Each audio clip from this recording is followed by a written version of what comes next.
Good morning, students. This is Bhavna Sinha, your physics teacher, and this is the first video for this week. As you all know, we have started the chapter Energy, Work, and Power. So, today we will proceed in that chapter only. First of all, we are going to discuss with work. Okay, so let us see what we have to discuss today. So, work. You can see here how it is defined. The definition of work done may vary in real life and scientifically. Okay? In real life, we understand what do we understand by work? Anything we are doing like studying, talking, singing, reading, these all are considered as work in real life. But scientifically, these are not considered work. Okay? Here it is written also, for example, we may consider studying, talking, singing, reading as work, but it is not so in the case of science. These all actions are not considered work scientifically. Okay, so we have to understand scientifically. So some examples of scientific work done is given here. Moving a chair from one location to another. That means the chair is getting moved from one place to the other place. This is one example of scientific work done. Another is lifting a book from the shelf and placing it on a table. Taking out the book from the shelf and putting it on the table. It is also an example of work done in case of science. Okay, pushing a pebble lying on the ground. Okay, some pebble is put on the ground and you are pushing those pebbles, then that will be also considered as work.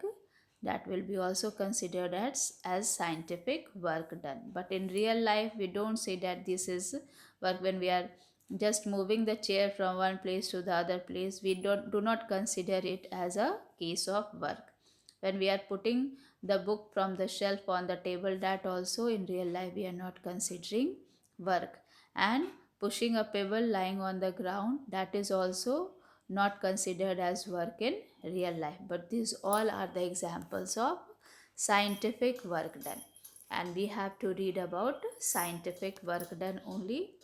So you can see here, in all these situations we are applying a force on an object which is then changing the state of rest or motion of the object. Okay, in all the three examples above.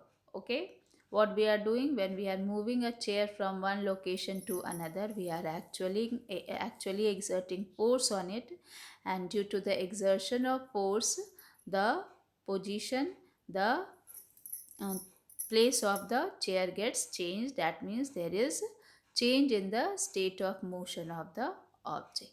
So this is the example of scientific work done. In another example also, lifting a book from the shelf and placing it on a table. When we are exerting force, then only we are able to lift the book from the shelf to the table.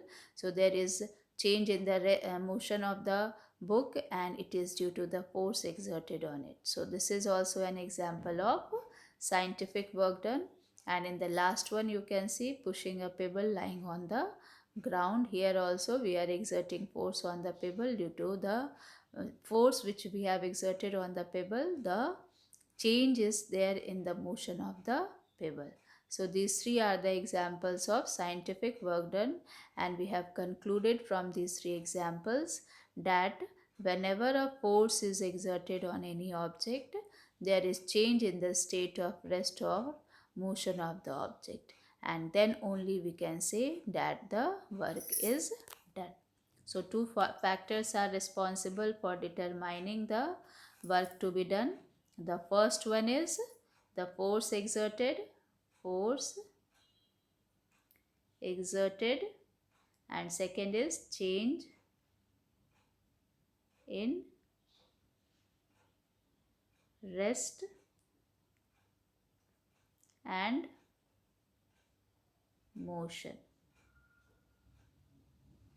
Motion, position. Okay, so this is scientific work done. Now see, so we can conclude that work is done if and only if a force is applied to an object, if the object is displaced from one point to another point, the object must be displaced from one point to another point, and these two are the conditions of work to be done in science. You can see here in the example, the person is this man is just exerting force on this box in this direction, and due to the exertion of the force by the man on the box is moving in that direction. That means there is some displacement in the box, there is change in the position of the box, there is change in the state of motion of the box, or state of rest of the box. Okay, so we have concluded two facts here, that work is only done scientifically, work is only done when a force is applied to an object. Okay, you can see here it is written, a force is applied to an object, and if the object is displaced from one point to another, and these are called conditions of work done. Okay, what these are called? These are called conditions of work done. Okay, so this is the first thing that, which we have come to know, is what do we mean when we say work done in case of science. Scientifically, what is the definition of work done? Okay, now let us see. When you play a certain force F Newton on an object, and the object moves a distance of d meters in the direction where you applied the force, then the amount of work done can be calculated as. How we will calculate the work done? You can see work done is equal to force into displacement. Work done is equal to force into displacement. Force is represented by F, displacement we are representing here D. So W is equal to FD. Okay.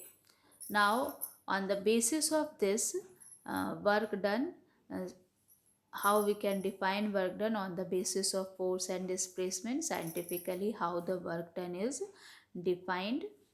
So here I have written the definition of scientific work done. Work is defined as the product of the force applied.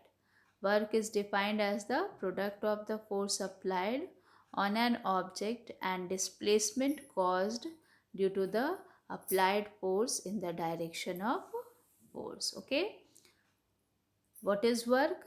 The product of force applied on an object and the displacement caused due to the applied force in the direction of the force. That means when force is exerted on any object, then due to the exertion of that force, displacement occurs in the object on which the force is exerted, and the displacement takes place in the direction of the force applied. In whichever direction you will apply the force, in the same direction the displacement will take place, and work done is the product of this force applied and the displacement caused in the body. Okay, now this work is a scalar quantity. Okay, work is a scalar quantity, it has no direction of its own. Okay, but a magnitude. Now one more reason is there. See, force is also a vector quantity and displacement is also a vector quantity, and according to the rules of vector, which you will read in higher classes, the dot product of two vector quantities is always a scalar quantity. Force is also a vector quantity, displacement is also a vector quantity, and both we are finding their product. So the dot product of two vector quantity is always a scalar quantity. Okay, so work done is a scalar quantity, and the other reason is that because work does not have any direction, it has only magnitude, and in the absence of direction the quantity is referred as scalar quantity, and that is why work done is a scalar quantity, it is not a vector quantity. Okay, so This is the definition of scientific work done. Rest we will discuss in the next class. Thank you.